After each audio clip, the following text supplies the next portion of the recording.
Okay, that was quite something. It's a pretty good cold night, and it's like 9:30, and I got to start this fire ASAP.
I did it, folks.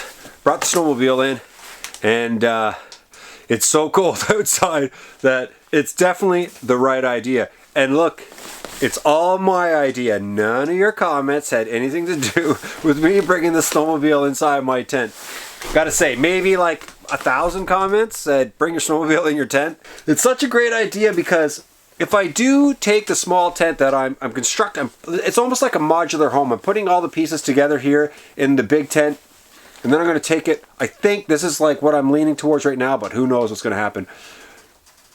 I'm going to take it and put it next to this big tent. And if I have this tent up, it's a little guest tent, and the number one guest will probably be this snowmobile because boy, it doesn't like it when it's really cold. And I can store stuff in here too.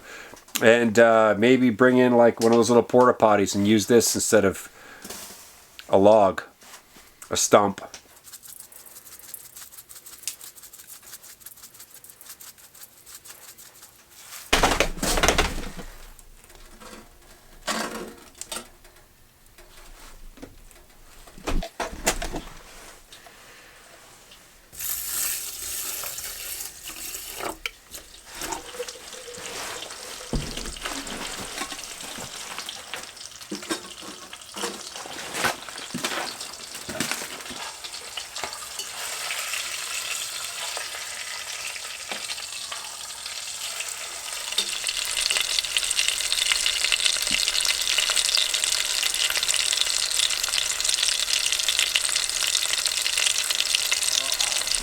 This so far has been an awesome night. I mean, it was a bit of hard work getting here, but it is really comfortable in this tent right now. When I challenge myself And I'm driving back and forth thinking to myself, oh my gosh, I wish I was just going home and sleeping in my bed. This is ridiculous. I know that it's going to pay off. I know it. It's like, yeah, okay. Because I was driving up through the trails and the pallets kept falling off my boggin. I had to get off. It's cold. Put them back on, strap them on. At one point there was a pallet that was just being dragged. Somehow the strap was able to remain hooked on the pallet and I was just dragging it through the portage. Just going back and forth. Well, it's happening and I think to myself, geez, this is taking like 2-3 hours longer than I wanted it to.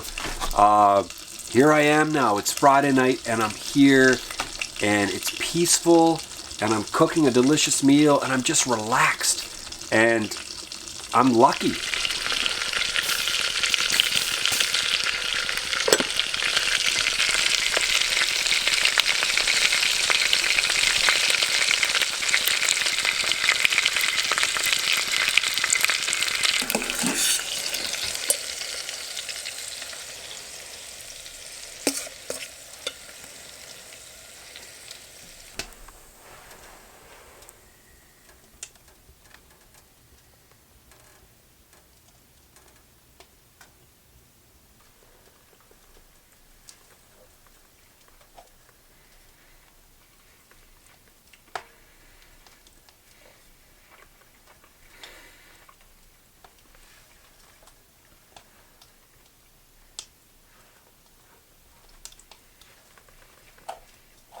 So I'm getting ready for bed and I'm waiting for those coals to get down a little bit because right now there's still a considerable amount of wood in that stove. I need a good bed of coals before I can throw some big pieces of wood on to sustain me for, 3 or 4 hours throughout the night. But look at this. Can you guys see that? Can you see that? Minus 34 right now. Wind chill, minus 41. That's pretty darn cold. I will admit this is going to be probably the coldest night I've ever slept at the tent, but I feel like I'm prepared. Anyway, I'm just kind of waiting it out. I'm a little bit lazy and tired, hoping for this stove to get to a perfect position before I throw the big piece of wood on. And then I'm going to get up in the morning and just get right to work after some beans.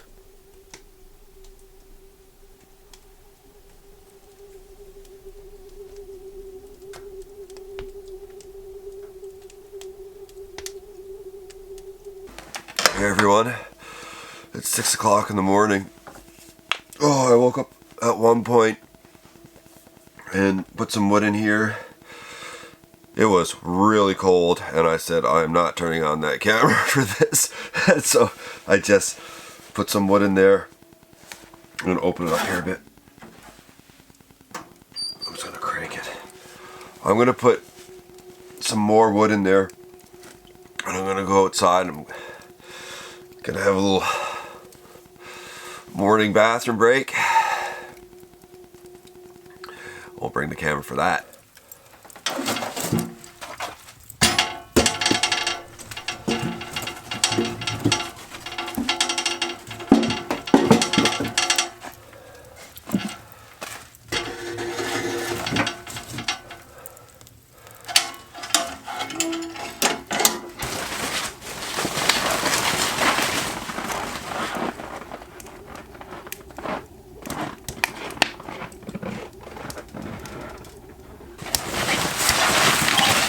Better.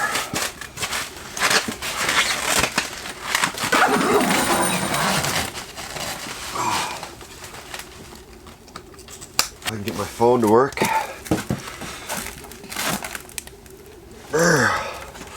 Holy. The temperature.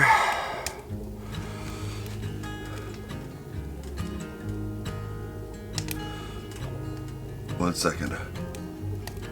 Oh, good thing I brought the snowmobile in. Can you guys see that? Minus 38. It is a cold night to be in a tent. Holy. Minus 44 wind chill. I was warm in that sleeping bag. What can I say? Warm in the sleeping bag.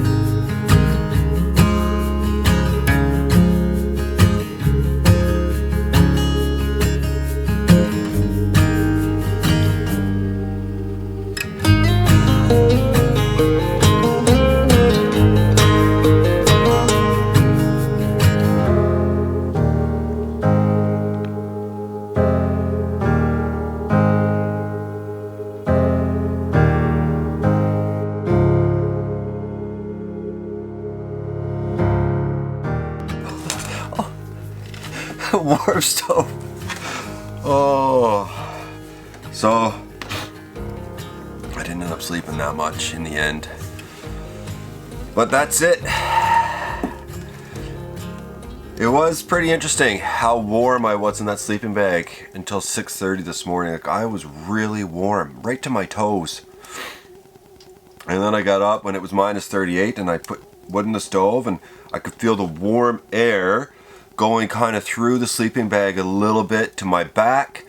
And if I turned my face towards the stove, I could really feel the heat around my face.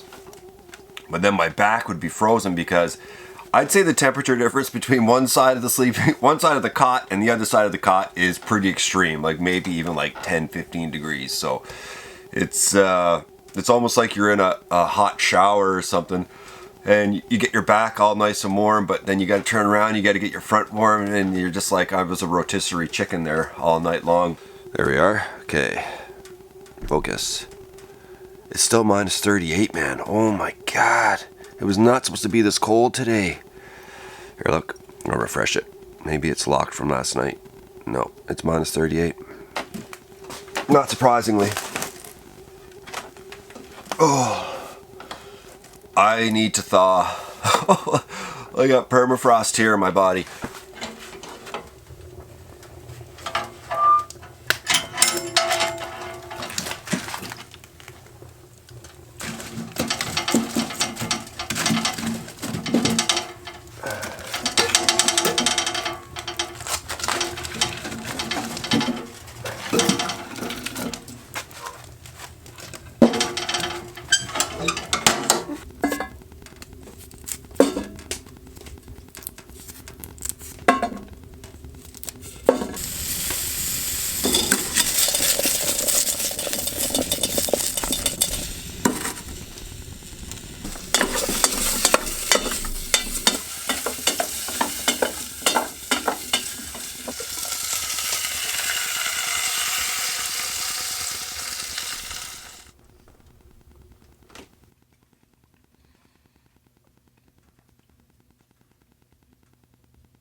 Not bad, it worked. My idea worked.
I had some pallets at the house and the 4x4s fit into the pallets. I made sure before bringing them that they would fit. Some of them are falling apart, but I figured I would replace some of the pieces of lumber on top with spare pallets. I brought a couple of pallets that are of no use just for the lumber that I can get out of them.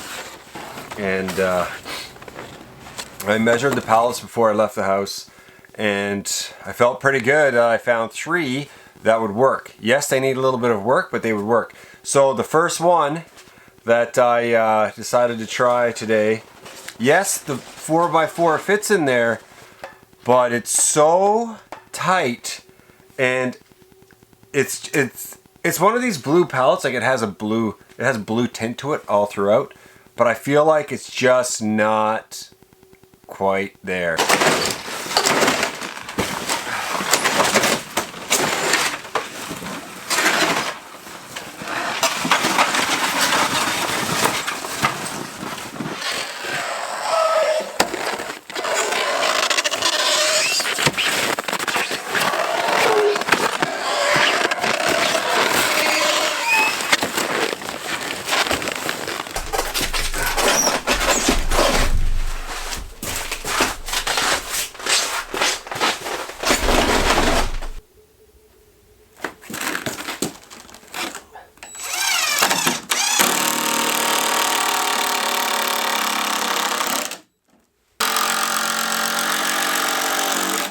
I had a comment on one of my videos. Someone asked, why am I not doing this in spring or summertime? I do plan on being out here in March when it'll be a lot warmer. Still January, mid-January right now. So yeah, dealing with minus 35 coming out here is not the greatest. It's a part of the experience though, and I feel like it toughens me up a little bit, and it makes for great videos if you ask me. The other thing too is I don't have a canoe. I'm not a canoe guy, and there is a way to get here in the summer. I think it's like a 2-hour like hike / canoe portages or whatever, and I haven't done it before, and I know people who have, and I just don't have a canoe. I don't even consider buying one. I never have, and so this is really like a winter paradise for me. I don't even think about this place in the summertime. So maybe there will come a day when I'll get a canoe, especially once I have my little pallet cabin thingy-ma-doo-bop built. And if it's nice and solid, I might want to come out here in the summer and check it out. I just got to get my hands on a canoe and maybe do a canoe course. That would probably help. So if they all fit nicely with the 4x4s inside, it doesn't take that long at all. Get a pallet done in less than a half hour. Real fast actually. But when you're fiddling with them, it definitely makes it a bit of a pain in the butt. So right now I have 3 platforms. That bottom platform underneath here though, this one down here, is of no use to me except for something to build on.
Okay, so this is it. I'm on my way back home. My mouth is frozen. I can barely speak right now. It's been a cold morning. I didn't accomplish as much this morning as I had hoped I would, but still, I'm doing it. I'm taking my time. I'm getting closer and closer all the time. This was the coldest. I've been out here quite a few nights now. Last night is a record setter in terms of cold, minus 38. That's the coldest night at the tent. I mean, by far. But I'm glad I got to like be here and document it and share it with you, because the more extreme the better, I say, for these videos. And I know that's a lot of you like to see some pretty extreme stuff, so that's as extreme as I get. I'm just out here suffering it out, trying to get her done. Anyway, thanks so much for watching. If you like it, click like, and I'll see you really soon. Thanks so much.